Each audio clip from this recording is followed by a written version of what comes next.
പാലക്കാട് KSUവിൽ കൂട്ട suspension. KSU സംസ്ഥാന president Aloysius സേവ്യറിന്റെ ജാഥയിൽ പങ്കെടുക്കാത്ത 15 ജില്ലാ നേതാക്കളെ സസ്പെൻഡ് ചെയ്തു.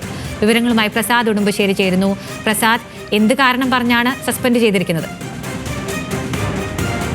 മാർച്ച് 13 പാലക്കാട് ജില്ലയിൽ KSU സംസ്ഥാന പ്രസിഡന്റ് അലോഷ്യസ് സേവ്യർ നടത്തുന്ന ക്യാമ്പസ് ജാഗരൺ യാത്ര നടന്നിട്ടുള്ളത്. ഈ ജാഥയിൽ സംഘടനാ ചുമതലയുള്ള എല്ലാവരും പങ്കെടുക്കണം എന്നുള്ളതായിരുന്നു KSU സംസ്ഥാന നേതൃത്വത്തിന്റെ നിർദ്ദേശം. പക്ഷേ അതിൽ ജില്ലാ വൈസ് പ്രസിഡന്റുമാരുൾപ്പെടെ 15 നേതാക്കൾ ഇതിൽ നിന്നും പൂർണ്ണമായും വിട്ടുനിന്നു. ജില്ലാ വൈസ് പ്രസിഡന്റുമാരായ അജയൻ, ഷാഹിദ്, രഞ്ജിത്ത്, പ്രിൻസ് തുടങ്ങിയ നേതാക്കളാണ് വിട്ടുനിന്നിട്ടുള്ളത്. ഇവരിൽ നിന്നും വിശദീകരണം തേടിയിരുന്നു. പക്ഷെ ആ വിശദീകരണം തൃപ്തികരമല്ല എന്ന് പറഞ്ഞുകൊണ്ടാണ് ഇപ്പോൾ സസ്പെൻഡ് ചെയ്തിട്ടുള്ളത്. ഇനി ഈ ജാഥ കഴിഞ്ഞതിന് ശേഷം മാത്രമാണ് ഇവരെ തിരിച്ചെടുക്കുന്ന കാര്യത്തിൽ തീരുമാനമെടുക്കൂ എന്നുള്ളതാണ് നേതൃത്വം വ്യക്തമാക്കിയിട്ടുള്ളത്. പാലക്കാട് KSUവിൽ കൂട്ട സസ്പെൻഷൻ എന്ന വാർത്തയാണ്. KSU സംസ്ഥാന പ്രസിഡന്റ് അലോഷ്യസ് സേവ്യറിന്റെ ജാഥയിൽ പങ്കെടുക്കാത്ത 15 ജില്ലാ നേതാക്കളെയാണ് സസ്പെൻഡ് ചെയ്തിരിക്കുന്നത്. പ്രസാദ് ഉടുമ്പശ്ശേരിയായിരുന്നു വിവരങ്ങൾ നൽകിയത്.